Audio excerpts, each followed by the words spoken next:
अगर सिर्फ कांग्रेस की बात होती तो मुझे नहीं लगता कि सरकार इतना चिंता करती। वो समझ गई कि ये बात इससे आगे जा चुकी है। यहाँ जो हुआ है, अमित शाह ने कौन सी ऐसी बात कही जो गलत बात कही उन्होंने? जिनके नाम पर पुराने इतिहास की गाथाएं सुनाई जा रही हैं, डॉक्टर भीमराव अंबेडकर की, उनसे ही इन लोगों ने कुछ नहीं सीखा है, चाहे वो सत्ता पक्ष के लोग हों या विपक्ष के लोग हों। आज का दिन वाकई में भारतीय इस संसद के लिए अफसोसजनक दिन के तौर पे देखा जाएगा कि ये किस तरह की संसद में हम लोग हैं। अगर संसद नहीं चल रही है तो इसमें नुकसान किसका है? तो नुकसान मुझे तो लगता है कि सरकार से ज़्यादा विपक्ष का है। कॉन्स्टिट्यूशन ऐसे कॉन्स्टिट्यूशन पे डिबेट मेरे हिसाब से इस उन्हीं मुद्दों पे होना चाहिए था जो छूट गए हैं। नमस्कार, आप देख रहे हैं इलेक्शन कैफ़े। मैं अश्विनी कुमार। आज के मेहमान विचित सर, सुमित जी, पुण्येंदु जी, संजय जी, अखिलेश जी और मयंक सर, आप सभी का स्वागत है। आज की चर्चा, कल हम चर्चा नहीं कर पाए, चर्चा बेसिकली संसद को लेकर, क्योंकि संसद में पहले अमित शाह ने भाषण दिया। संविधान के ऊपर भाषण देते हुए उन्होंने अंबेडकर का नाम लिया। अंबेडकर के दौरान कांग्रेस का एलिगेशन है कि उन्होंने अपमान किया। तमाम विपक्षी पार्टियां उस बयान पर आपत्ति जता रही हैं और मांग की है कि उनको प्रधानमंत्री बर्खास्त करे या माफ़ी मांगे। फिर आज उसका सेकंड वर्जन ये हुआ कि जो सत्ता पक्ष की पार्टियां वो भी प्रदर्शन कर रही थी, वहीं पे ही कहा ही जा रहा है कि राहुल गांधी और तमाम कांग्रेस के नेता जा रहे थे। उसी बीच धक्का मुक्की हुई और 2 भाजपा के सांसद को चोट लग गई। वो अस्पताल में एडमिट है, आरएमएल हॉस्पिटल में। एक की हालत सीरियस बताई जा रही, शायद आईसीयू में एडमिट है। और इसी बीच में संसद की जो प्रोडक्टिविटी है उसकी भी लगे हाथ बात कर लेते हैं। लोकसभा की प्रोडक्टिविटी 57% है और विधानसभा जो राज्यसभा है उसकी प्रोडक्टिविटी लगभग 50% है। प्रोडक्टिविटी बढ़ी कैसे? पिछले 2-3 दिनों में संसद पे जो संविधान बहस हुई उसकी वजह से ढंग से संसद चल पाया, इस वजह से प्रोडक्टिविटी बढ़ गई। अदरवाइज़ पहले स्टार्टिंग के 10 दिनों में तो प्रोडक्टिविटी 30 के भी नीचे थी। पहले विचित सर आपसे शुरू करते हैं। हर बार ये बात होती है कि भाई सांसद लोग जाते हैं लेकिन माननीयों का जो आचरण है वो आचरण उस तरीका रहा नहीं। वहाँ पे पहले तक अपशब्दों का उपयोग किया जाता था, फिर अपशब्दों पे एक संसदीय लाया गया कि भाई इतना सब ये शब्द नहीं बोल सकते। अब ये देख रहे हैं कि मारपीट जैसी घटनाएं भी शुरू हो गई हैं। मैं आपसे पूछूंगा, कल वाला जो विषय हुआ था, अमित शाह का जो बयान था अम्बेडकर को लेकर, आपको कहीं लगता है उसका डाइवर्जन टैक्टिक है या जेन्युइन घटना है जो आज हुई है? कल जो कुछ हुआ और आज जो कुछ हो रहा है, इसमें सबसे बड़ी बात है कि जिनके नाम पर हो रहा है और जिनके नाम पर पुराने इतिहास की गाथाएं सुनाई जा रही हैं, डॉक्टर भीमराव अंबेडकर की, उनसे ही इन लोगों ने कुछ नहीं सीखा है, चाहे वो सत्ता पक्ष के लोग हों या विपक्ष के लोग हों। अंबेडकर और गांधी, ये दोनों अपने समय के 2 सार्वकालिक महान व्यक्तित्व थे। गांधी का दायरा दूसरी तरह का था, अंबेडकर का दूसरी तरह का था। दोनों में वैचारिक मतभेद थे, लेकिन उन वैचारिक मतभेद के बावजूद कैसे सुलह समझौते और सहयोग का रास्ता खुल सकता था, ये इस देश ने देखा है। 1932 में जब अंबेडकर ने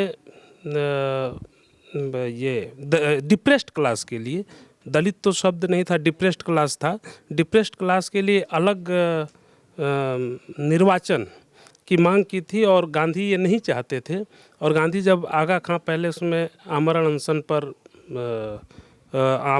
उतर गए थे तो उनसे मिलने के लिए खुद अंबेडकर गए थे। वहाँ एक आम का पेड़ है जहाँ उसी के नीचे दोनों की मुलाकात हुई और अंत में अंबेडकर माने और नतीजा ये हुआ कि पूना पैक्ट हुआ दोनों लोगों में।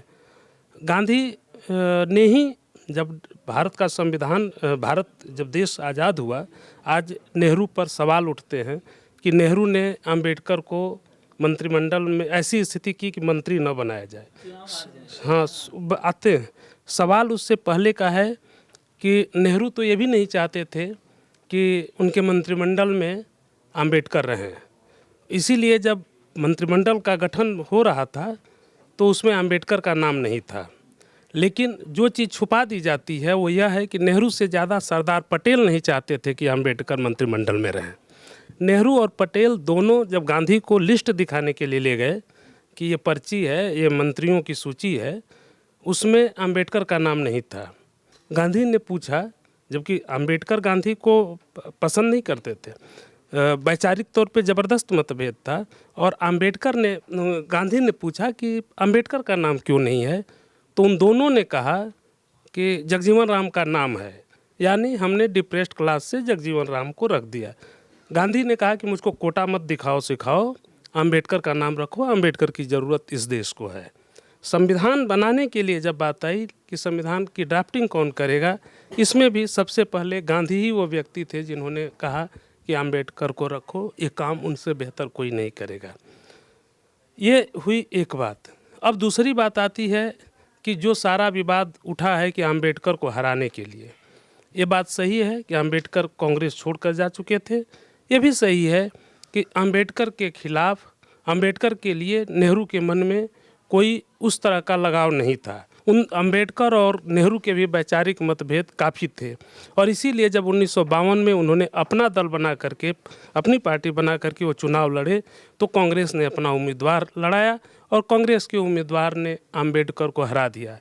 लेकिन इसके बीच जो बात गोल कर दी जाती है वह यह है कि अंबेडकर को हिंदू महासभा या जो हिंदूवादी संगठन थे वो भी नहीं चाहते थे, क्योंकि उस चुनाव में पहले नंबर पर विजेता अगर कांग्रेस रही तो दूसरे नंबर पर अंबेडकर नहीं थे, अंबेडकर तीसरे नंबर पर थे।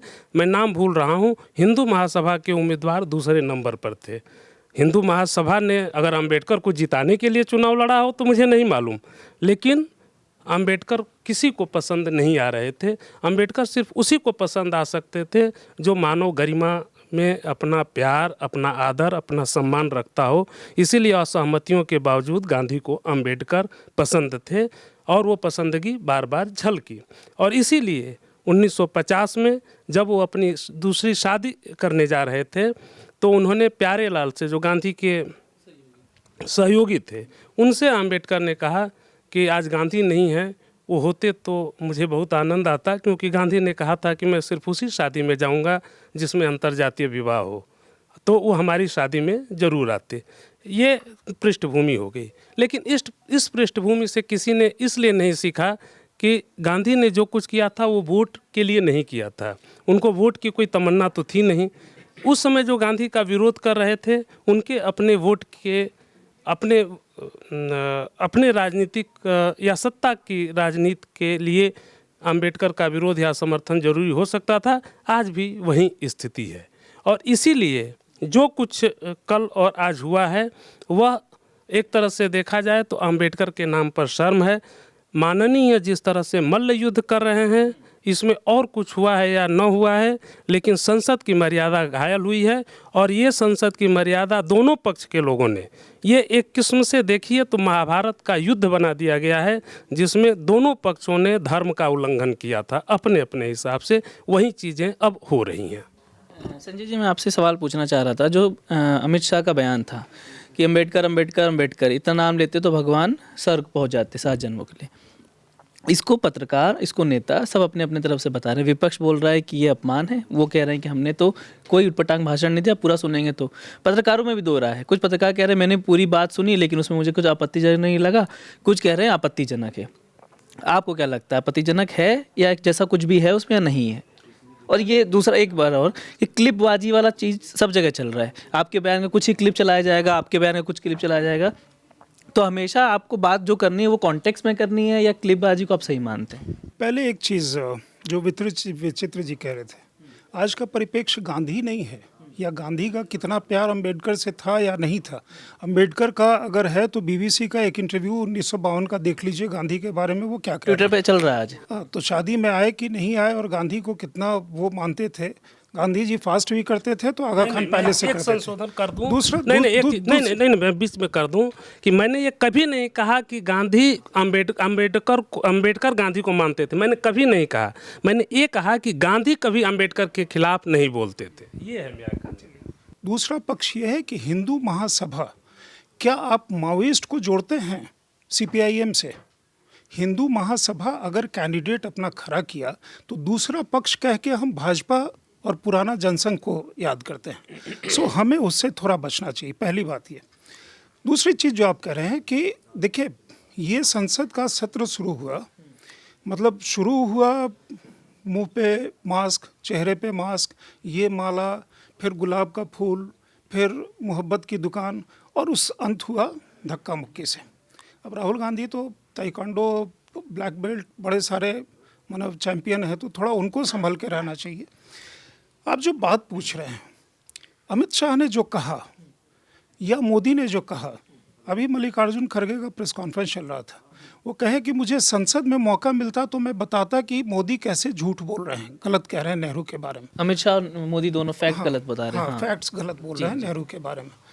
मौका नहीं मिला था क्या उनको? मतलब वो संसद में बोले नहीं थे क्या मल्लिकार्जुन खड़गे? और अभी भी नहीं बताया कि क्या गलत बोला। तो सवाल यह है कि जब आप फैक्ट्स पे वीक होते हैं, जब मतलब एक समय में अरुण जेटली जो नहीं है वो कहते थे कि जिस समय हम मतलब उनको किसी उनके गुरु ने जब लॉ की पढ़ाई करते थे तो कहते थे कि when you are strong in facts talk about facts, और जब फैक्ट्स पे कमज़ोर हो तो टेबल को थंप करो, तो वो उस पे आ जाओ।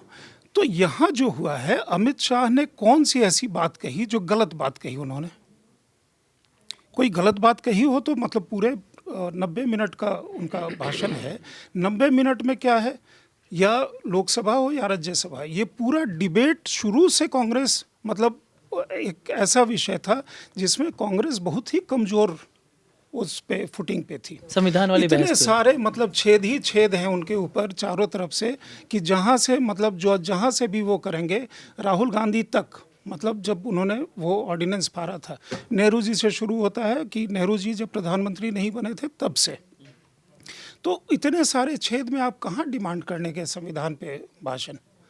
आज भी वो देखिए, होता क्या है कि जब राजनेता जो हैं, पब्लिक मेमोरी शॉर्ट है, ये सभी जानते हैं, पढ़ने लिखने का और भी अंदाज कम है, तो इसीलिए आपको लगता है कि हम कोई चीज़ कहेंगे और वो मान ली जाएगी, या आज हम संविधान लेकर के वो अभी भी राहुल गांधी पीसी कर रहे हैं तो पहले लहराते थे उन्होंने किताब खरीद रखा हुआ है संविधान। किताब खरीद रखी हो।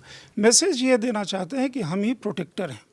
मेरे ख्याल में कोई सब्सटैंटिव चीज़ जो है लोकसभा में, राज्यसभा में जो कही गई संविधान के बारे में, अंबेडकर के बारे में, क्या ये सच नहीं है? मतलब विचित्र जी भी वो कह रहे थे, नेहरू जी ने क्या उनको चुनाव जीतने से रोका, कैंपेन किया? सत्य है हाँ। जो अंबेडकर का जो जिस समय उन्होंने इस्तीफा दिया था सितंबर 1951 या 51 में, उनका जो संसद में जो उन्होंने बोला है वो सुन लीजिए, तो पता चल जाता है कि वो क्या मतलब क्या चाहते थे, या सरकार में कितने बेबस थे। वो यहाँ तक कह रहे हैं कि अगर मैं इस्तीफा नहीं देता तो मुझे निकाल दिया जाता। उसके बाद उन्होंने लिस्ट किया है कि क्या क्या इश्यूज़ हैं, किस तरह से मतलब जिस कम्युनिटी के लिए उनको सबसे ज़्यादा चाहत है, इसकी उपेक्षा है, वहाँ से लेकर के फिर लंबी फहरिस्त है जो 4 दिन से चर्चा में आ रही है। सब्सटैंटिव इशूज़ जो है ना, वहाँ पे मतलब कांग्रेस काफ़ी वीक थी। प्रियंका जी का इसी के साथ एक लॉन्च की तैयारी हो गई कि संसद नहीं चल रहा, प्रियंका जी आई हैं तो वो लॉन्च वो होगा। लॉन्च कितना सफल हुआ नहीं हुआ ये तो मतलब लोग वो तय करेंगे। एक आध चीज़ें वो ज़रूर बोल गई, जो मतलब हिमाचल वाली बात या पेपर बैलेट वाली बात, जो मतलब राहुल जी का कुछ और मतलब तपस्या का डेफिनेशन ज़्यादा ये हो गया। तो जो आप क्लिप वाली बात कह रहे हैं ना, देखिए क्लिप 2 तरह के होते हैं। एक क्लिप वो होता है जो मजाक के तौर पे आता है, जैसे तपस्या का डेफिनेशन जो राहुल जी ने दिया, ठीक है, वो मजाक के तौर पे वायरल हुआ, वो मजाक के तौर पे लोग हंसे बोले चले गए। एक दूसरा क्लिप वो होता है जो आपके अंदर किसी तरह का एंगर को इंसाइट करता है। अगर ये अंबेडकर का इंसल्ट हुआ तो ये बहुत सारा एक सेक्शन है जो पूरा चीज़ नहीं देख रहा है कि वो 90 मिनट में क्या हुआ। अंबेडकर का इंसल्ट हुआ तो अंबेडकराइट जो बहुत सारे जगह हैं, आप देखेंगे कि जो अंबेडकराइट के नाम पे जो यूनियंस हैं, ग्रुप्स हैं, वो काफ़ी बहुत सारी चीज़ों में बहुत अग्रेसिव हैं। अगर उनका अग्रेशन किसी और फॉर्म में सामने आता है तो वही एक समस्या वो बनेगी। तो मुझे लगता है कि वहाँ से ले करके दोनों में मैं इसलिए थोड़ा सा डिस्टिंक्शन कर रहा हूँ, वहाँ से ले करके बाकी पीएम को इसीलिए आना पड़ा। पीएम को क्यों आना पड़ा उस पर भी 2 लाइन कह देता हूँ। देखिए एक चीज़ तो तय है कि ये इशू जिस तरह से अचानक पैन आउट हो गया था और इमोटिव वो होने की पॉसिबिलिटी थी, बीजेपी ने उसका चुनावी रूप में मतलब राजनीतिक रूप में खामियाजा भोगा है अभी। मतलब 2000 लोकसभा के चुनाव में जिस समय कि अंबेडकर वो छीन ली जाएगी, वो चला जाएगा, संविधान परिवर्तन, दलित आरक्षण चला जाएगा, बहुत सारे लोगों की, और वो दलित वर्ग जो है बीजेपी की तरफ ग्रेविटेट कर रहा था 2014 से। पूरे संसद सत्र 4 दिन की भाषण में कांग्रेस के पास और कुछ नहीं मिला, मतलब कहीं मतलब हर समय आप कसमसाए हुए रह गए। ये एक इशू इनको लगा कि 12 मिनट के क्लिप से हम शायद वापस हावी हो सकते हैं, तो उन्होंने उसका इस्तेमाल किया। बच गई आज की बात, तो वहाँ से गुलाब का फूल से लेकर के आज मतलब कोई 2 सांसद अस्पताल में पड़े हों, ये तो कतई मतलब मर्यादित नहीं है। स्टूडेंट यूनियन का ऑफिस नहीं है, जेएनयू और डीयू का चुनाव मतलब वो नहीं प्रोटेस्ट नहीं है। प्रोटेस्ट नहीं हो रहा है। माननीय हैं आप, लाखों लोगों ने आपको चुन करके वहाँ पे भेजा है संसद में। ये लग रहा है कि जैसे डीयू जेएनयू में हो गया, राहुल जी का भी रहे धक्का मुक्की हो गया, क्या है हाँ क्या है क्या उसमें क्या हो गया। अखिलेश सर आपसे सुमित सर मैं आपसे एक बात पूछना चाह रहा था कि इतना जो कटुता बढ़ गई है सांसदों के बीच में, पार्टियों के बीच में, ये उसी का परिणाम है कि प्रोटेस्ट तो पहले भी था, लेकिन ये जो हाथापाई पे आना वो उसी का परिणाम है कि कटुता बहुत ज़्यादा बढ़ गई है। और दूसरा, प्रधानमंत्री का जिस तरीके से पक्ष लेना, पार्टी के नेता हैं, गृहमंत्री भी हैं, जरूर उनका हक बनता है लेना, लेकिन गृहमंत्री, प्रधानमंत्री से लेकर तमाम पार्टी के नेता सब ट्वीट कर रहे हैं, पुराने पुराने आर्काइवल ट्वीट शेयर कर रहे हैं। क्या आपको डर है कि जो इमेज है वो डेंट करने वाला बयान था, आगे चल के अगर ये प्रचार हो जाता तो राहुल अमित शाह की जो इमेज है वो डेंट हो जाती? अमित शाह की इमेज डेंट हो जाती एक बयान से, मुझे लगता नहीं है। ऐसे तमाम चीज़ें, तमाम गलतियां तमाम नेता बोलते रहे, उनकी इमेज डेंट हुई है क्या? राहुल गांधी को पप्पू बोला गया, राहुल गांधी को खूब पप्पू बोल के बोला गया, पर राहुल गांधी ने भारत जोड़ो यात्रा निकाली और उसके बाद चीज़ें बदली उनकी परिप्रेक्ष्य में बात की जाए तो किसी एक बयान से किसी नेता की इमेज पे फ़र्क पड़ेगा? सोशल मीडिया का ज़माना है, बात का बतंगड़ बनाना बड़ा आसान हो गया है। कोई किसी बात का कब कहाँ लिख दे। हमारे बारे में 50 बातें लिखते रहते हैं, अपने इसी कैफ़े के बारे में, हम सब के बारे में तमाम टिप्पणियाँ आती रहती हैं, तो उससे क्या हमारी इमेज ख़राब हो जाती है, हमारा क्या परसेप्शन ख़राब हो जाता है। हम अगर उन कमेंट्स को दिल पे ले लेंगे, हम उनको अगर आत्मसात करने की कोशिश करेंगे तो हमको दिक्कत होगी। अगर आप पब्लिक स्पेस में, पब्लिक डिस्कोर्स में कोई बातें कर रहे हैं तो मर्यादा का ध्यान रखना हमारा भी दायित्व है, नेताओं का भी दायित्व है। और अगर आप सांसद हैं, माननीय हैं, तो आपका ज़्यादा बड़ा दायित्व है। आप 20-20, 25-25 लाख लोगों को रिप्रेजेंट करते हैं संसद के अंदर आके, और फिर इस तरह से बात हो जाना कि प्रताप सारंगी साहब को चोट लग जाना, मल्लिकार्जुन खड़गे का गिरा देना, उनके ऊपर किसी और का धक्का लगना, मतलब दोनों तरफ से आज का दिन वाकई में भारतीय इस संसद के लिए अफसोसजनक दिन के तौर पे देखा जाएगा कि ये किस तरह की संसद में हम लोग हैं। नेताओं के बीच वैमनस्यता, कटुता, इस तरह की चीज़ें नहीं होनी चाहिए। अभी एक संडे पहले मैच खेल रहे थे सब साथ में, भाई चौके छक्के मार रहे थे दूसरे की बाल पे, खुश हो रहे थे। चंद्रशेखर आज़ाद लिख रहा है अनुराग ठाकुर के बारे में, अनुराग ठाकुर लिख रहे हैं दीपेंद्र हुड्डा के बारे में, तो सब अभी देखा हमने एक हफ्ते पहले। और वही संसद, वही सांसद एक हफ्ते के बाद जूता पैजार करेंगे। पहले एक आदमी पुलिस थाने जाएगा, फिर दूसरा आदमी पुलिस थाने जाएगा। क्या इसलिए चुन के भेजा था?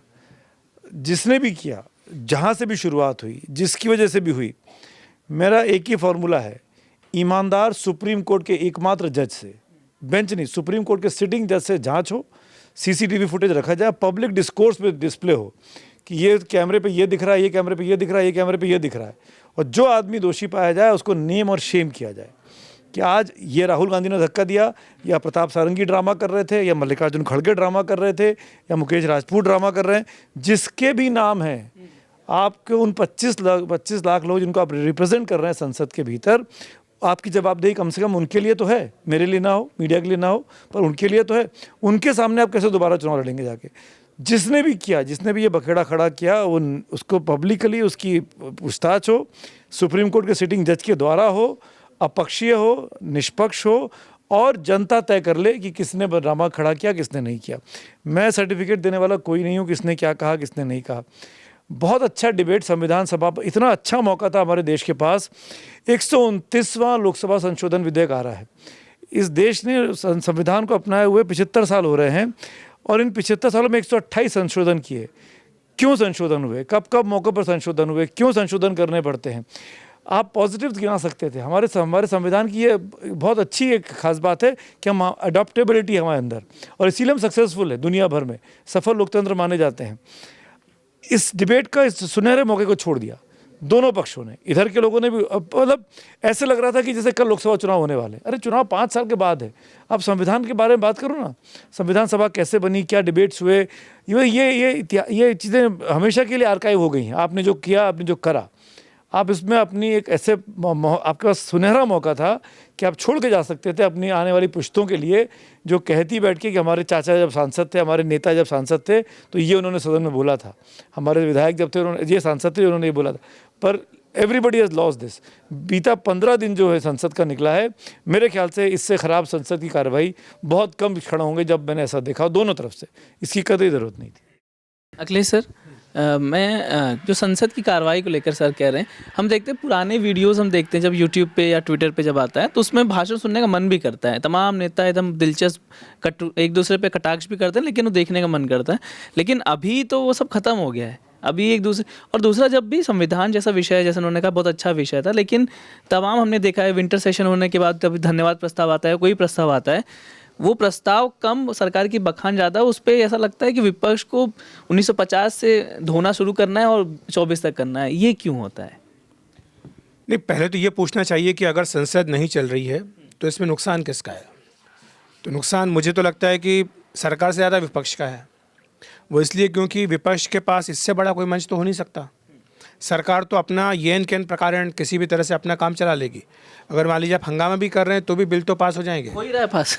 हो ही रहे हैं। 17वीं लोकसभा का मैं आपने कुछ प्रोडक्टिविटी की बात कर रहे थे, मैं थोड़ा रिकॉर्ड ढूंढ रहा था, 7:30 का हॉट टॉपिक में से मैं कर रहा हूँ। तो 17वीं लोकसभा में मैंने देखा कि करीब 200 से ज़्यादा बिल पास हुए।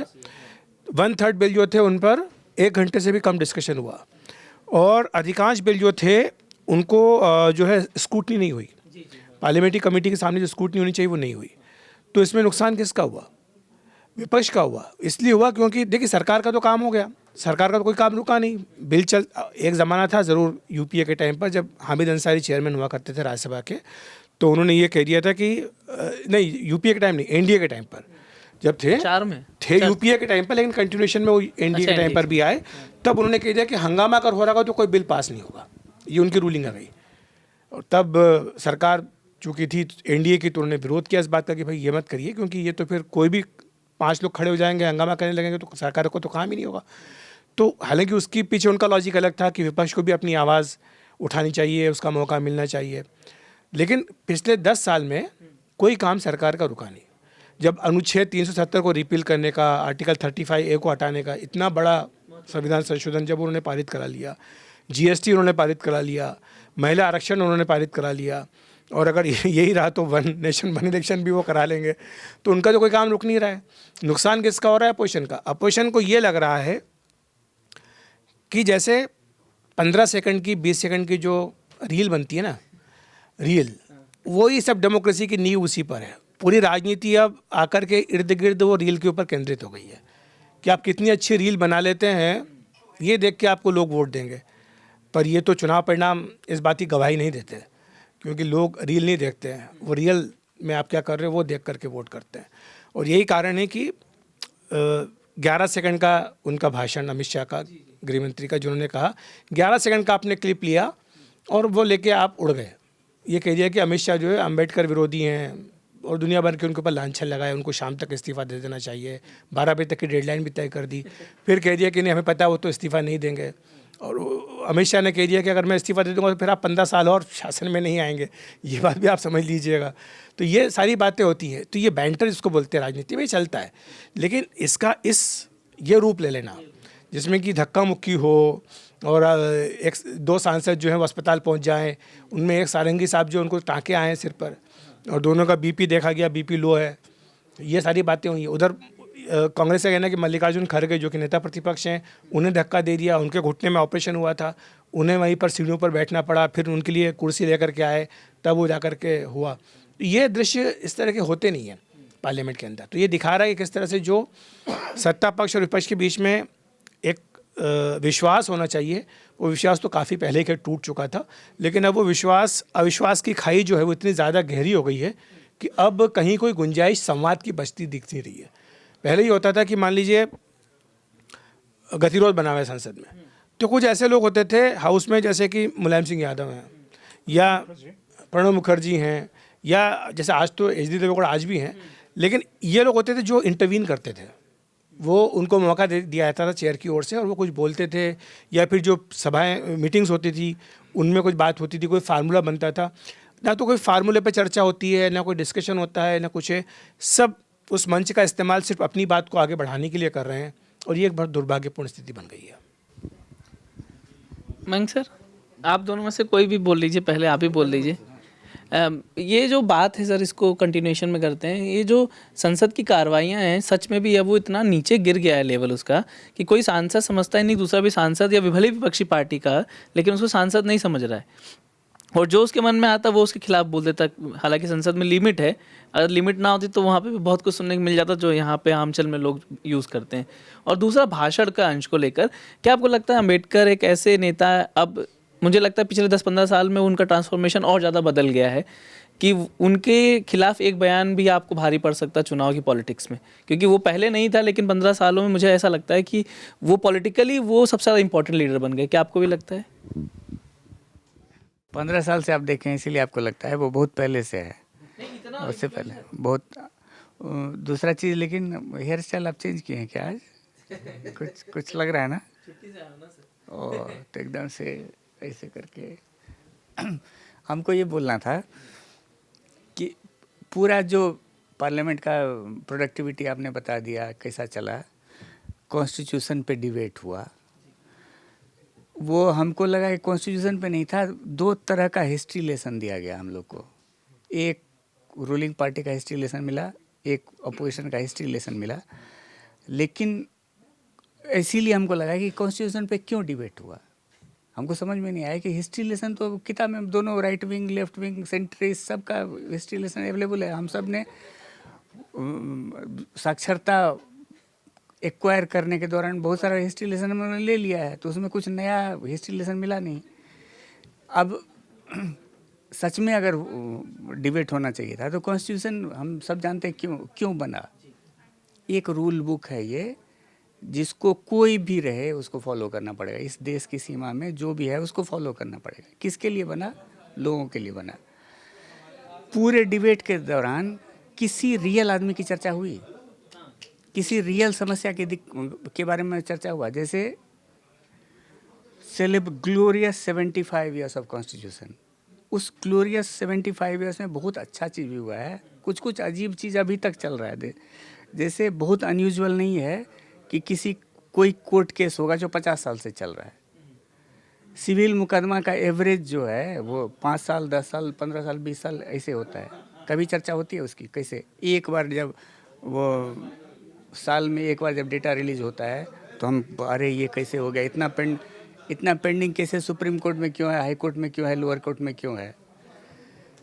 इस तरह ये सब रियल मुद्दा है और ये हमारी जर्नी का बहुत बड़ा हिस्सा है और शायद हमारी जर्नी का बहुत बड़ा दाग भी है। इस पे कभी ये, चूँकि रियल लोगों से जुड़ा हुआ है ये मसला, लोग कोर्ट जाने से, अब जैसे हम लोग की तरफ कहावत भी है ना कि 2-3 चीज़ से पाला ज़िंदगी में नहीं पड़े, डॉक्टर से, पुलिस से और कोर्ट से अगर पाला नहीं पड़े तो अच्छा ही है ना। ये माइंडसेट क्यों है? ये तीनों एसेंशियल अंग हैं कॉन्स्टिट्यूशन के स्कीम ऑफ थिंग्स में, तीनों एसेंशियल पार्ट हैं। इनको कभी ठीक नहीं किया गया और कभी चर्चा नहीं होती है। कॉन्स्टिट्यूशन ऐसे, मतलब कॉन्स्टिट्यूशन पे डिबेट मेरे हिसाब से उन्हीं मुद्दों पे होना चाहिए था जो छूट गए हैं, जो लोगों से जुड़े हुए हैं, जिनको अब 75 साल के बाद एड्रेस करने की ज़रूरत ही है। दूसरा बात, वो क्लिप कल्चर जो है दोनों साइड से सब तरफ से हो रहा है। उसमें बस एक ही उपाय हो सकता है कि क्लिप कल्चर में कौन क्या बोल रहा है, स्लिप ऑफ टंग किसी से हो सकता है ना। अब हम कुछ, मेरे मुंह में, दिमाग में क्या चल रहा है हम आपके तो देख रहे हैं, मेरे मन में क्या चल रहा है, कुछ बीच में शब्द निकल सकते हैं ना गड़बड़। हम क्या करते हैं ये ज़्यादा इम्पोर्टेंट है कि हम क्या बोलते हैं। तो इसीलिए सबको जज कीजिए, किसी भी रिजीम को उसको जज कीजिए कि क्या SC ST के लिए रिजर्वेशन, प्रमोशन, सोशल अपलिफ्टमेंट का काम हो रहा है कि नहीं हो रहा है। अब किसी के नाम पे संविधान ने ये दिया है, सबको करना है, ये हो रहा है कि नहीं हो रहा है।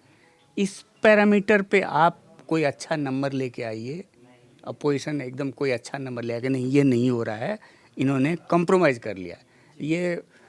और उसी तरह से रूलिंग पार्टी की भी जिम्मेदारी है कि पास्ट लगातार से वो 47, अब हमारी चर्चा में भी अक्सर यही रेफरेंस दिया था कि 1932 में कब हुआ, क्या हुआ और 55 में क्या हुआ। हाँ, हम लोग भी एकदम से पास्ट में फंसे हुए हैं उसी डिस्कोर्स में। हिस्ट्री लेसन से बहुत इम्पोर्टेंट है, हम सब ने पढ़ा हुआ है, लेकिन हिस्ट्री से थोड़ा सा आगे बढ़ के देखें ना, रियल अभी जो हो रहा है उस पर फोकस करें ना, और उसी से क्लिप कल्चर भी ख़त्म हो जाएगा।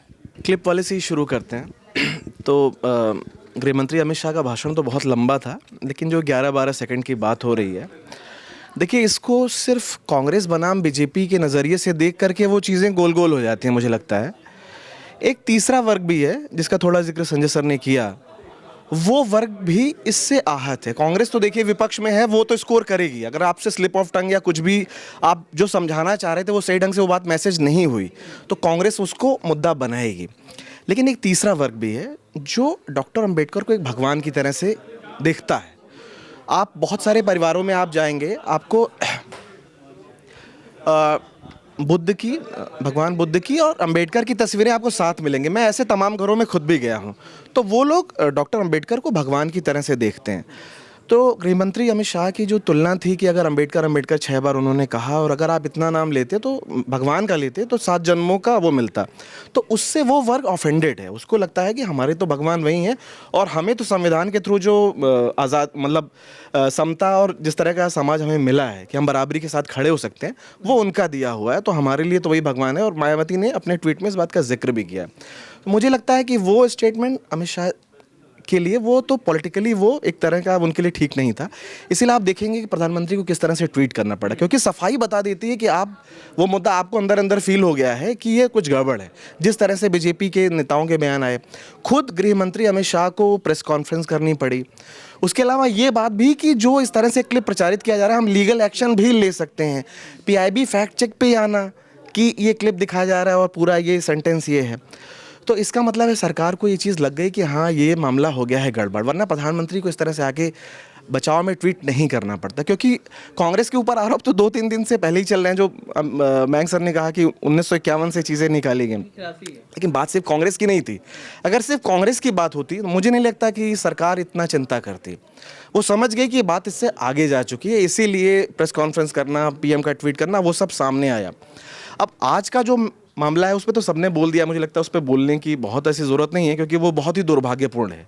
और मैं तो सहमत भी हूँ जो सुमित सर ने कहा, लेकिन वो पार्लियामेंट का मैटर है, पता नहीं वो अलाउ करेंगे सुप्रीम कोर्ट के जांच के लिए, क्योंकि पार्लियामेंट की प्रोसीडिंग्स तो उसके तो मेन स्पीकर ही होते हैं, तो वही डिसाइड करेंगे, दोनों स्पीकर, क्योंकि एक कॉमन स्पेस में हुआ तो लोकसभा राज्यसभा, लोकसभा के स्पीकर और राज्यसभा के जो चेयरमैन है वो डिसाइड तो करेंगे। उनके वर्ड पे मत जाइए, भावना पे जाइए। हाँ, तो वो CCTV निकाला जाए और उसमें जो भी दोषी है, क्योंकि दोनों पक्ष दावा कर रहे हैं कि उन्होंने धक्का दिया, राहुल गांधी कह रहे हैं उन्होंने मुझे धक्का दिया। अब धक्के में कोई गिरा, चोट लगी, तो वो तो एक बहुत ही दुर्भाग्यपूर्ण है। और अगर क्या फ्यूचर में भी अलग अलग मुद्दों पे इस तरह से क्लैश होंगे, एक दूसरे के आमने से आएंगे, तो बड़ी ही दुखद स्थिति है। ठीक है, आप किसी पार्टी के आप सिंपैथी हो सकती है, किसी की भी हो सकती है, पार्टी की कोई नीति आपको अच्छी लग सकती है, लेकिन ये तो बिल्कुल दुर्भाग्यपूर्ण है कि हमारे जो सांसद हैं, क्योंकि देश भर में भी तो आप दुनिया भर में आपकी क्या इमेज जाएगी कि इनके संसद में इस तरह का आचरण हो रहा है। अब संविधान सभा की जो प्रोसीडिंग्स चली वो तकरीबन लगभग 3 साल के करीब मान लीजिए चली हैं। अब उसमें तमाम मुद्दों पे बहुत एक दूसरे के खिलाफ थे, लेकिन आप देखिए कितना सम्मान था। अगर आप 75 साल होने पे आप उसकी बैठक कर रहे थे, तो वो उदाहरण आपको वहाँ से लेना चाहिए था कि एक दूसरे के वैचारिक विरोध के बाद भी जो परस्पर सम्मान की जो भावना थी। जैसे विचित्र सर ने जो एग्जाम्पल इतिहास का उदाहरण लिया कि नेहरू और पटेल दोनों पक्षधर नहीं थे कि बाबा साहब अम्बेडकर पार्ट बने मिनिस्ट्री का, लेकिन गांधी जी के हस्तक्षेप के बाद उन्होंने लिया और साथ में एक लंबा काम किया भी। उसके बाद नेहरू जी ने जब उन्होंने इस्तीफा एक लेटर लिखा, तो नेहरू जी ने भी उनके बचाव में उनको उसका जवाब दिया और बहुत ही सम्मानजनक तरीके से उनको शुभकामनाएं दी।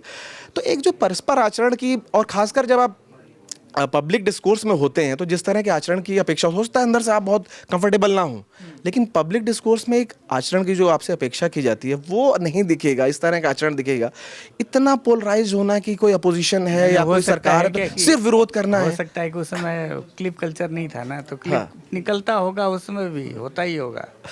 हम लोग ऐसे ही हैं, ऐसा थोड़ी है। अच्छा, ये जो मैं सर जो क्लिप की बात की, इसमें थोड़ा सा मैं उसको और आगे करूँगा कि हम लोग एक काइंड ऑफ एक सर्विलांस सोसाइटी में हम जी रहे हैं।